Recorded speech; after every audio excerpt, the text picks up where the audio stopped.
The sweeping panoramic landscapes give a very dramatic presentation of the incredible land that we have not looked at in great detail, the continent known as South America.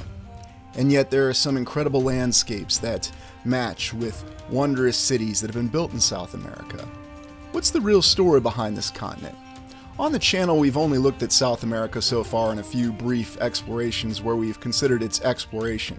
But this is going to be our first real look overall at this incredible continent, in the southern latitudes officially. What's the mystery behind it, and how does it relate to our story of it being considered the New World? Is it possible that this architecture and that the remnants of a civilization that came before are still very present in South America? Today we're going to take our first overall look at this very impressive and exotic continent. Exotic for its unique landscapes and wondrous stories of civilization, as we begin our exploration of Tartaria in the New World.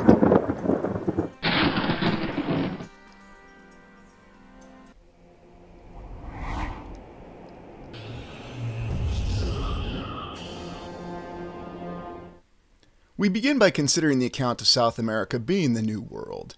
Now, of course, the America is named after explorer Amerigo Vespucci. I always wondered why they didn't go with the Vespucci. This was the New World, discovered by Christopher Columbus under Spanish and Portugal explorers' influences. Why would South America have more of a prominence initially than North America? Official history tells us that civilization developed earlier in South America than it did in North America. There were the Incans, and there were many other baseline civilizations present in South America, according to the official historical account. We look at the early maps, though, and we can see that there were many different depictions and displays of South America. Some show that there was not a great awareness in terms of what the shape of the continent actually looked like. There also seemed to be this evolving picture of what South America was. There is the famous depiction of how it was connected, supposedly, to Antarctica in the Piaris map, a Turkish naval officer working for the Ottoman Empire. And of course, the statement was that he had copied the maps from earlier maps. So who knows what the official account is, or what the lands looked like in the distant past. We do have the same plethora of maps, though, that show us that it appears that the understanding of the actual geography, and very much the cartography of South America, evolved with subsequent explorations. Official history tells us, though, that the focus was on South America, because for the early explorers, whether they were Spanish or Portuguese or wherever they came from, the only way to access the Pacific Ocean was beyond the Cape Horn, or through the Strait of Magellan. And indeed, many accounts state about how strategically important knowledge of the pilots or navigators of those sailing ships were to have of the charts that showed them how they could navigate to reach the Pacific Ocean. We've looked at the attempts to access the Pacific Ocean through the Northwest Passage, or in other words, in what's now the Arctic Ocean. And even here we can look and see how strategically important the Isthmus of Panama, as it would become to be known as, was. And notice how even here it's shown being north to south. And so therefore we understand why, according to the official historical account, that South America was so important.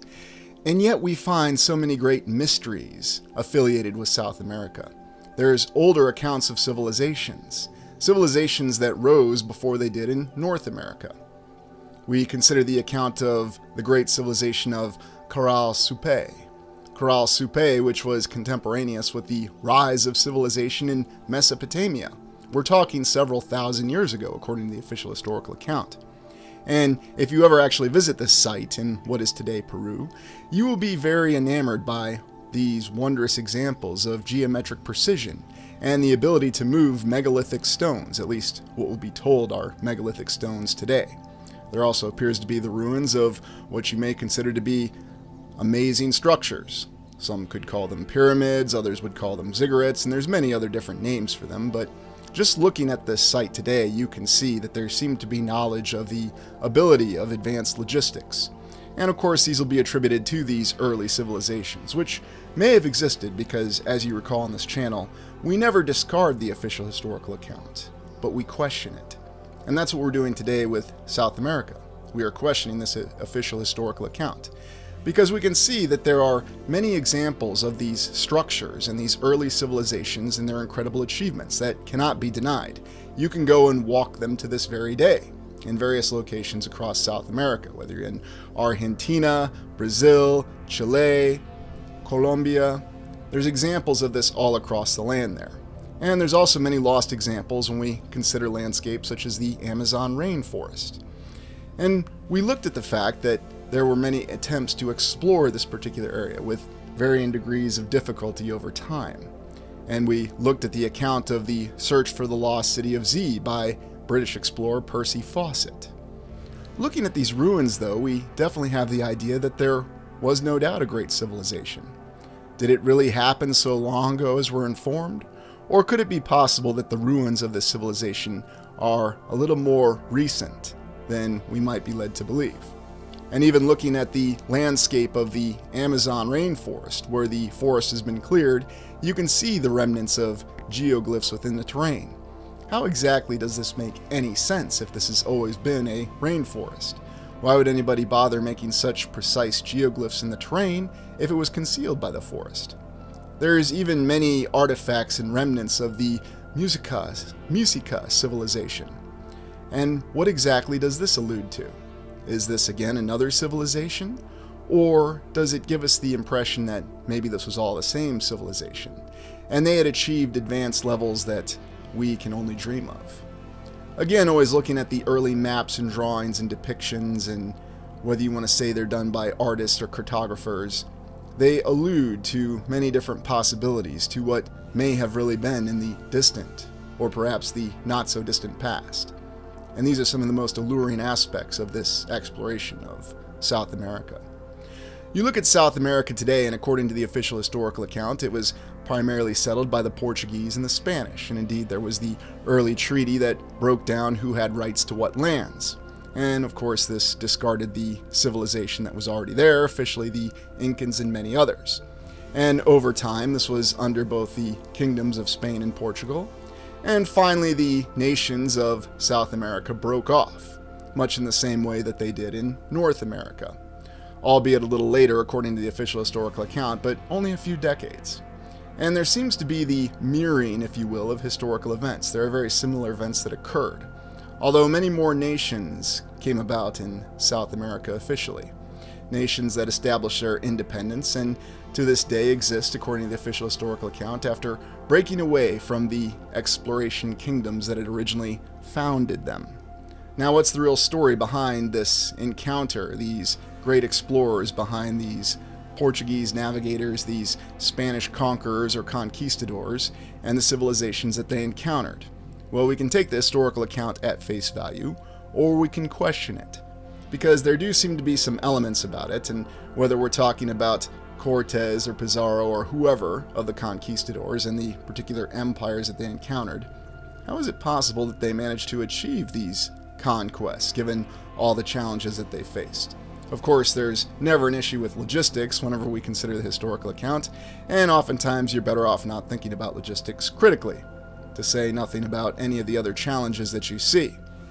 Yet when we go across South America to this day, we can see the results of beautiful cities that go across varied terrain, and achievements and incredible, wondrous infrastructure that seems to have been established in a distant past time, when, much like with all the other areas we've explored, would be very difficult with the technology that was available, and yet it was achieved. We begin by looking at the legacy of Colombia, and we start with Colombia because we're informed that it's where the very first settlement of South America was established during this age of exploration, as they call it, or age of discovery, names that we go back and forth on. And here you can see where many of the original civilizations existed, and they seem to have very defined geographical boundaries. Perhaps Balboa here was the one who actually mapped out these civilizations in his spare time. And I'm sure that the plate armor that he's wearing here did not weigh anything more than 35 pounds. In fact, that helmet probably weighed less than 1.5 pounds.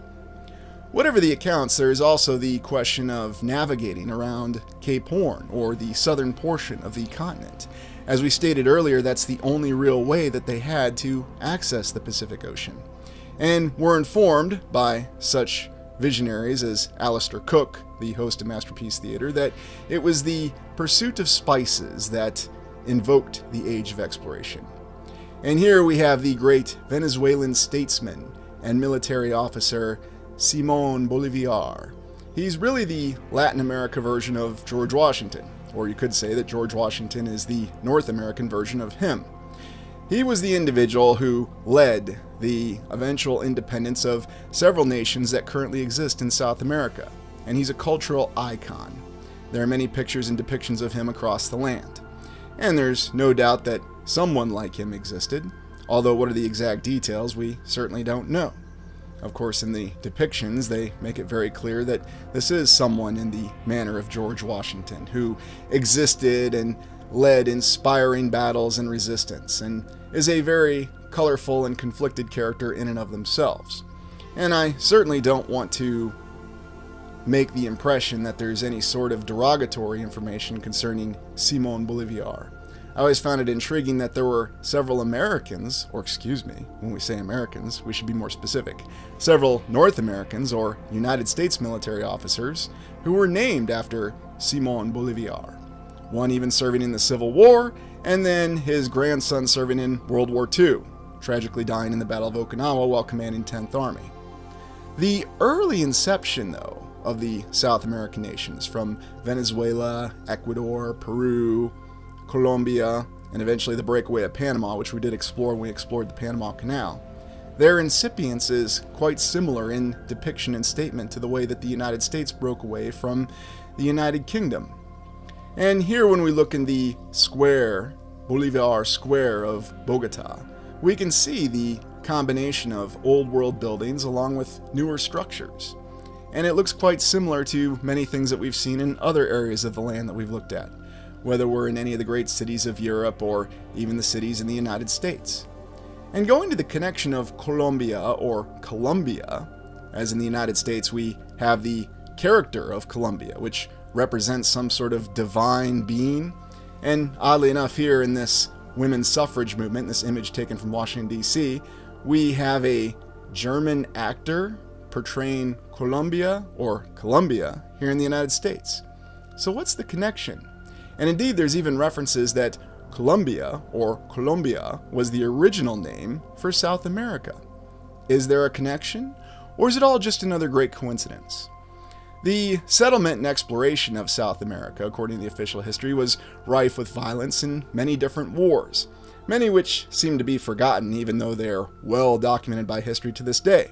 For example, ask how many people you come across if they're familiar with the conflict known as the War of Jenkins' Ear, a conflict that broke out between Spain and Great Britain at the time, apparently over a British ship captain whose ear was taken when his ship was searched by Spanish authorities.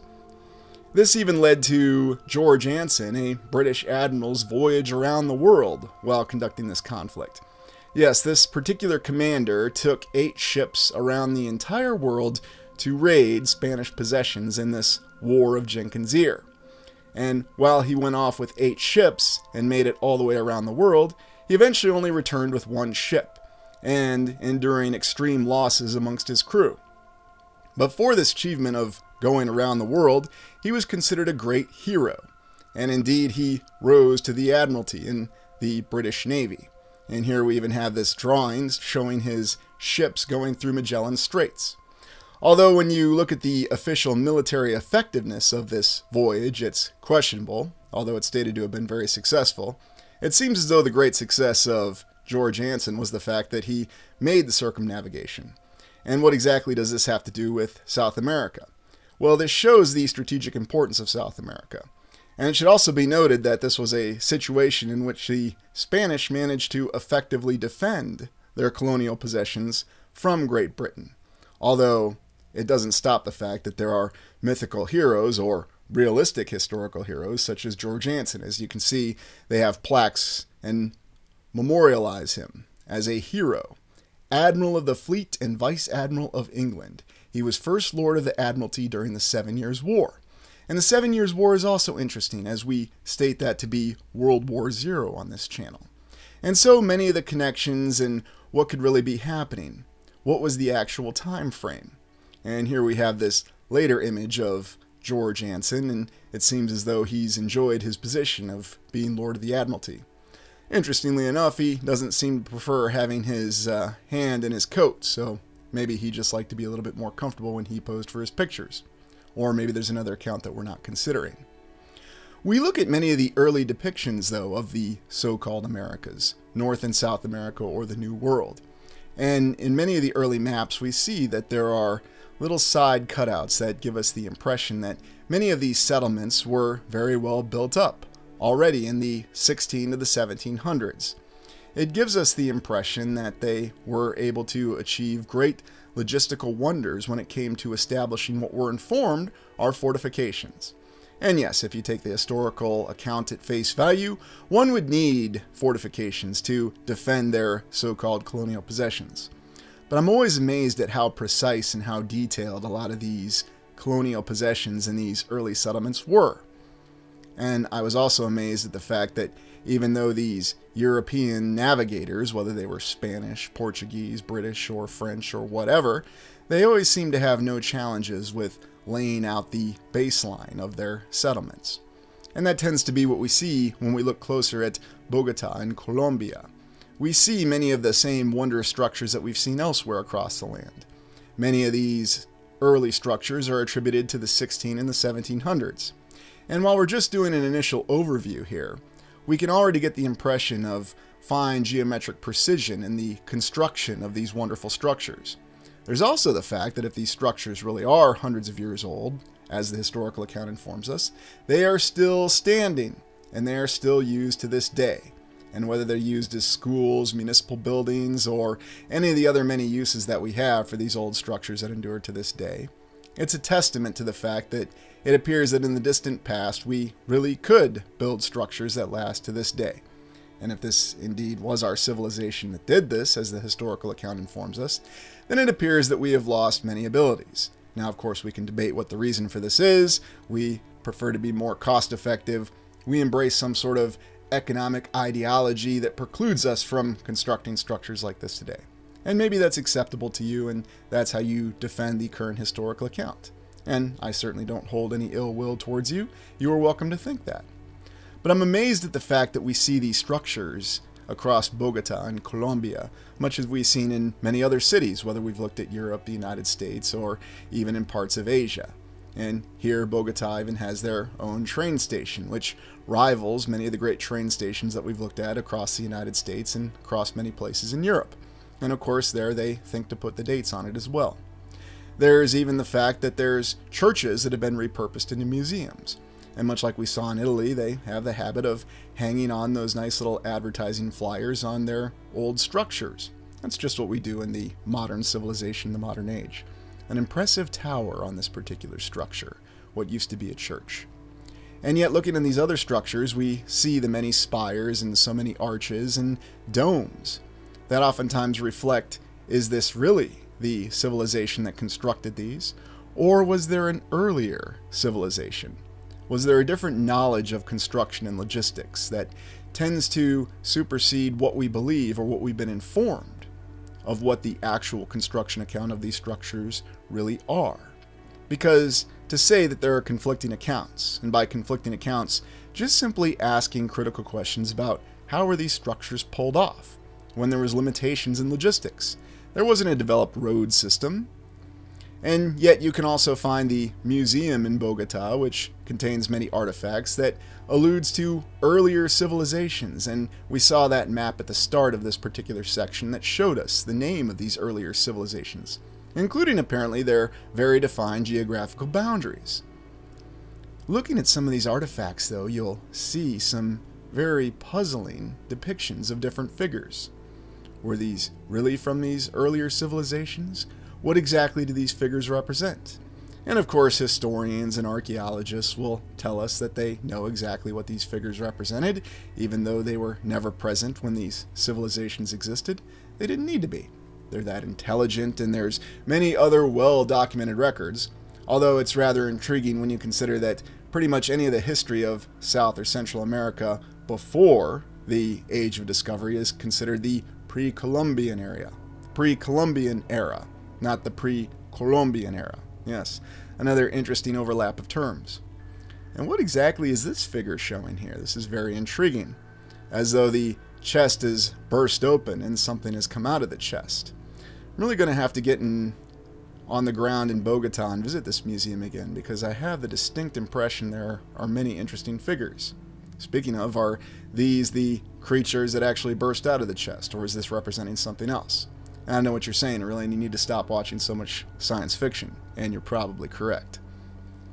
But yet, looking around at the other figures and artifacts, it does paint to an entirely different indication of civilizations that exceed our expectations, especially when you open your mind about what the historical account could truly be. Do these figures represent some sort of parasite, or do they represent some sort of divine being? Is it telling us some other sort of story that doesn't really make a lot of sense? And focusing on this gives us the impression that there are different ideas behind what the civilization really could have represented. Because if we don't ask these questions, then we'll simply accept whatever it is that we're informed about this particular civilization. We really won't challenge what it is that we understand it to be. And moving on, what exactly is this figure supposed to represent? Is this supposed to be another sort of divine being? Is this supposed to be some sort of high priest? Again, my mind defaults back to the science fiction origin, and I'm thinking that it reminds me of one of the Time Lord costumes from Doctor Who. I'm sure, again, that's just a coincidence. And now we turn our attention to Montserrat Sanctuary, 1650 to 1657, built on Montserrat Hill overlooking Bogota at 10,000 feet elevation. A very impressive religious sanctuary. Imagine them constructing this in the 1600s. Look at some of the detailing behind this architectural achievement. Why exactly would anybody want to go through the difficulty of constructing something like this at such an elevation at a time when Bogota was still, according to official history, a new city? And yet somehow someone managed to pull off building this structure. Of course, someone will say, well, it's there, and history tells us that it was completed, so it must have happened just as we're informed. And that may be so. But when we look at some of the details behind the sanctuary, we can see that once again we have this impression of a structure that was built on top of an earlier structure. And it seems that whenever we have these very high elevation structures, or at least structures that are achieved at high elevations, there usually is stated to be a religious reason, and no doubt this structure is no different. But looking on the inside of the sanctuary, we again see the fine geometric precision. So consider this. Consider the difficulties and the logistical challenges that the official historical account expects us to accept. And we are to accept it. And it may well be that the structure was built in some fashion, or perhaps modified, or dare I say even renovated, in the time frame that we're informed. But it all seems to be very questionable, especially when you look in some of the detailing behind the stairways and the foundations. There's also the very dramatic views of this sanctuary overlooking the city of Bogota, the capital of Colombia. It's a very impressive achievement, and at any point in time, even if that was done today, it would be considered a very impressive achievement. Of course, for some unknown reason, we don't have the many wealthy individuals that we have in our civilization that are attempting to build structures such as this. And you can see the main means of accessing this sanctuary given its current location. Now, are we to believe that they had a similar structure and a similar infrastructure available for accessing such an area in the 1600s? No, of course not, because that was beyond the technological capacity at that time. But building a structure like this was not beyond the technological capacity at the time. And when exactly did these means of transportation actually come about? When were they originally imposed? Because if they did have something like this available, that was already functional, or perhaps with a little bit of repair became functional, then suddenly the ability to renovate such a structure becomes a little bit more palatable. But what's the real story behind it? Well, we can take the official historical account at face value and not question this dramatic structure. Or we can question it and come up with other means, other ideas for how it would have been achieved. And indeed, I think of all the other sweeping areas that we've been to where we have vast changes in elevation, and we ask these questions about how these structures, whether it's a great cathedral or some other basilica, as many tend to be, or even the retaining walls that tend to be constructed. The great hill or mountain of Montserrat, yes, I probably shouldn't say hill, is named after this impressive terrain feature in Catalonia, an autonomous region in Spain. We'll be doing our own little exploration of this particularly interesting region, and I'm sure that this is a natural terrain feature, and it may well be. And now we look at the Metropolitan Cathedral Basilica of Bogota and Primate of Colombia. Rolls right off the tongue. 1807 to 1823. And it should be noted that this is the fourth particular structure. Yes, another one of these accounts that we have of these incredible religious buildings, in which case they've had to build multiple incarnations of it. And yet, whenever this structure actually was constructed, it is still dramatic and still very impressive to this day. And indeed, we do see similar structures in places such as Mexico City and in other areas that we've explored. And perhaps we'd be willing to believe that they were able to construct structures just as they did in Europe. But again, there's logistical challenges, there's a limitation of population, and there's all other kinds of challenges that you would simply have to ignore to believe that these structures were constructed in the way that we were told. And why would there be an account of 4 different structures? And strangely enough, it's the similar story that we have in Europe. There are multiple religious edifices that are constructed in the exact same area. So I guess there's no trouble with building on top of the original foundations. And of course, this particular basilica is no exception, featuring a very incredible organ. And once again, an organ that might define something else.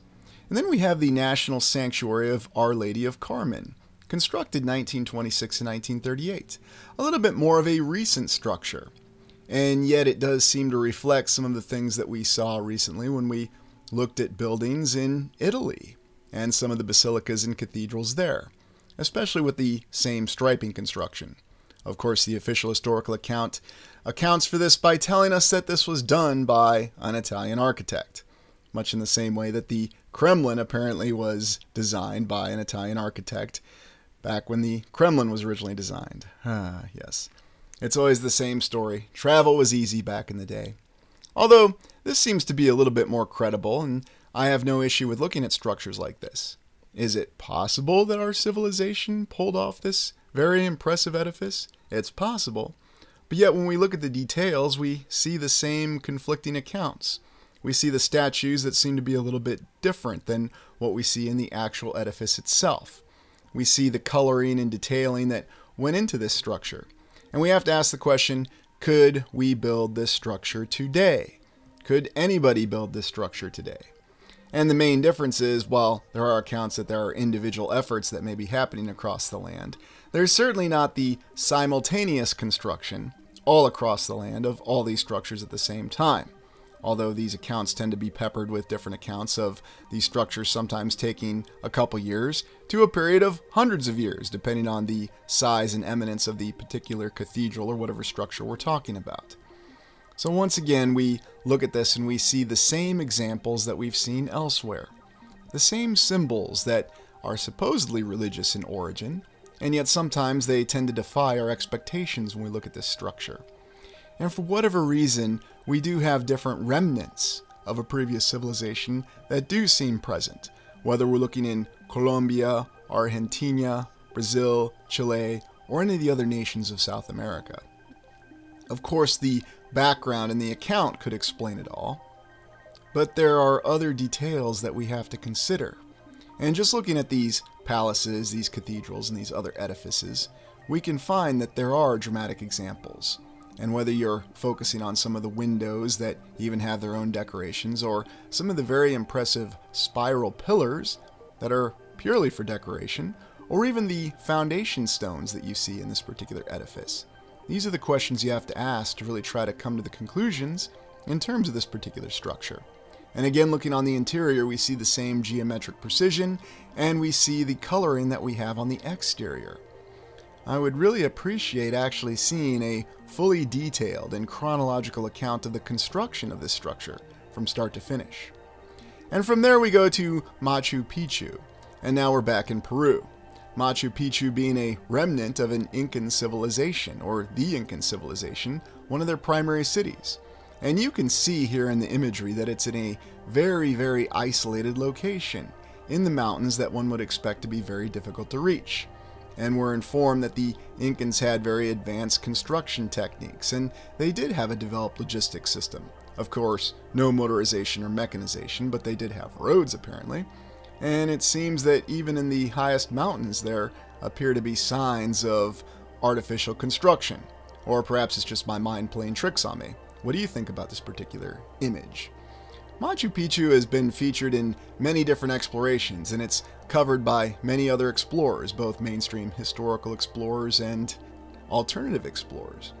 It does seem to give the indication that there was a much more advanced knowledge in previous civilizations, and here we have an officially recognized previous civilization, the Incans. And maybe they did exist exactly as we're informed, but once again I'm quite surprised at all the detailed knowledge that we have of their means and their ways and their very society, even though the direct lineage seems to have been broken up by the unfortunate official efforts of the conquistadors, and this little policy called the encomienda, which is what the Spanish and the Portuguese applied in various formats across South and Central America. Yet you also get the impression of more wondrous structures in this particular area of Machu Picchu. Larger structures that seem to be beyond the capacity of someone to easily construct. And again, we have to ask the question, how exactly was this originally constructed in this very remote location? And why was this settlement, this city, or whatever it originally was, constructed in this remote location? Was this to survive some sort of calamity or some sort of event that people were concerned of? Or is there a completely different explanation behind it? I was always impressed at just how fine all the stones seemed to fit together like a very elaborate and complex puzzle. And yet even Machu Picchu has many different conflicting accounts with it, because in many of the original images and statements we have, Machu Picchu was covered by the surrounding foliage. It was overgrown, and it had to be cleared out. And so of course that involves a renovation. We're informed that these large steps that we see here was a form of terracing, done to enable farming, and that may be so. Or could it have had a very different purpose? Is it merely an attempt to explain an architectural achievement that doesn't really make a lot of sense? And recall that it's not all fine stones that someone could have moved with their hands. We see images such as this. Are we to really believe that thousands of individuals spent their time carving this in the remote mountains in the distant past with the limitations that they had? Some of the images that we have do give us clues about how overgrown this site particularly was when it was initially discovered. But is there a different account behind it? Have there been modifications made to this site beyond what we truly understand? And why is it that this continues to be a very dramatic and alluring site to this day? And regardless of which side of the interpretation of history you tend to be on, this gains the attention of many explorers because it is very dramatic. And it's not something that you can easily just explain away and say, well, it was well documented that this civilization, the Incans, did A, B, C, and D, and they were able to overcome their logistical difficulties to build in the high elevation. Of course, we don't see any cable cars that give them easy access up here, so who knows? And here in this image you can see how overgrown and how much natural foliage there was over Machu Picchu. But what's the issue with this image?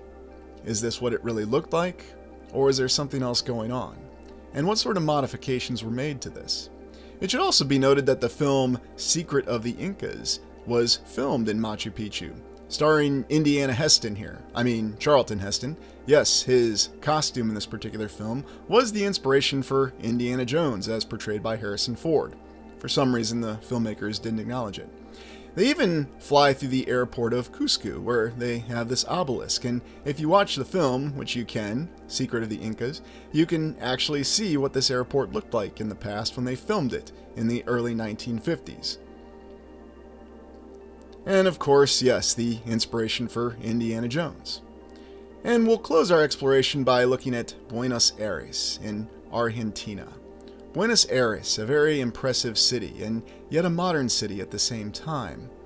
And here we're at the distant southern latitudes, and we do see the signs of modernity in Buenos Aires. But when you look a little closer, you'll find that there are some very dramatic remnants of what we would consider to be Old World architecture. In fact, there are many dramatic remnants. When we look at earlier depictions of Buenos Aires from the 1600s, we're informed that it was originally settled in the late 1500s, we already get the impression that it was well built out. And even a subsequent image in the 1800s, you could even say that the skyline in some ways rivals the skyline that we would have for the mighty New York City in the 1800s. And this has always been a very impressive city, and when we look a little closer at some of these structures here in the distant horizon, we have no shortage of impressive domes and spires, and once again alluding to the fact that this was always a built-out city.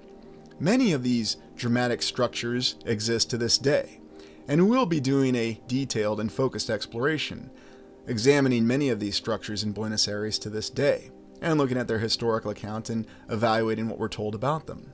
Just looking at them now, though, we can get the idea that they are very impressive and dramatic, and there are images of what they appeared like in the distant past. And again, these images are very peculiar and similar to what we have in the images in the past. They did build their own obelisk in Buenos Aires in the 1930s that we're informed, and unlike the Washington Monument, it does appear to be of one unified color. There's many other structures, though, that give the impression of a different architectural background for Buenos Aires. And it should be noted that this was a city that was selected for filming several scenes for the film Highlander 2. And yet, looking at other images, we get the impression that there was a great opulence to this city and that it's always been present. And again, it's the same dramatic opulence and detailing that we've had in many of the cities that we've looked at in other areas of the land.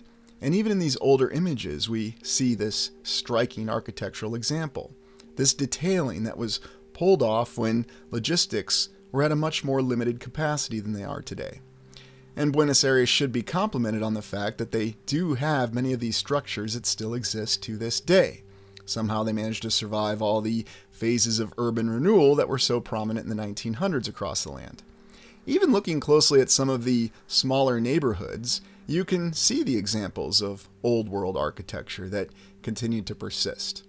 And this is no doubt a city that's high on my list of an on-site exploration, because I would certainly like to compare and contrast how the old world architecture in Buenos Aires compares to many of the newer structures that they've erected over time. And indeed, we have some of the most famous structures that we've looked at. There's also the National Palace, and there's many monuments that, oddly enough, reflect the monuments that we've seen elsewhere across the land. There are many details that seem to be present.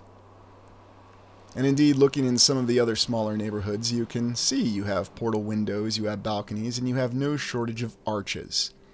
And so it seems that there are many signs of the old world, the original architecture, that are present in the details of Buenos Aires. And that alone makes this a very impressive city, and something that I think we could spend many days or weeks just exploring every single structure and example of structures that endure. Looking at this particular corner building with these domes and these spires, and again seeing the combination of what we would consider to be, or what we're informed is, neoclassical architecture, such as here with this cathedral in Buenos Aires. Yes, another cathedral. Yet, oddly enough, there seem to be signs of a different civilization present, because if this is supposed to represent the Roman Catholic Church, or any of the other churches for that matter, how exactly do we reconcile that with what we understand? Looking at the dome, we have a different sign of other civilizations. But there's a little cross on top with the spire, so that should clear up any of your questions. Yet when you look at the front of it, you see figures that don't exactly seem to communicate the figures that we'd expect to see. But again, perhaps that's just my mind playing tricks on me, and maybe there's another entire account with it. We do have early paintings of this cathedral from the early 1800s that should clear up any questions that we have. Interestingly enough, though, none of the figures are appearing above the impressive columns that we have within the pediment. And yet, looking in the interior, again, we see the example of very advanced and artistic architecture. Now, once again, someone will try to say, if you assess something as artistic, that is not necessarily proof of an earlier civilization. Well, actually it is, because when you have a civilization that is very clearly focused on artistic importance, then that gives you a different focus than what our current civilization is focused on, which of course we're told is brutal utility. The Palace of the Argentine National Congress, constructed 1897 to 1906. And if I were someone who were born in Argentina and I actually came across this structure, this would definitely be building number one for me in my old world explorations. And yet we can see in the early images that we have of its construction, there seemed to be an entirely different color scheme behind it. And naturally we have a construction photo that shows the main edifice already being complete. And then we have this other interesting photo that reminds me of many of the photos that we have of the Iowa State Capitol in the early 1900s that look very similar to this structure. This is very impressive though when we look on the inside, and we again see the same architectural styling, such as the pediments above every single door and all the detailing that went into this. Now, once again, perhaps we could explain this by saying that the good people of Argentina were inspired by the accounts of all the wondrous state capitals that they were constructing across the United States in the 1800s, and therefore they wanted to build their own impressive edifice with a very unique dome on top of it. And maybe that is the official historical account.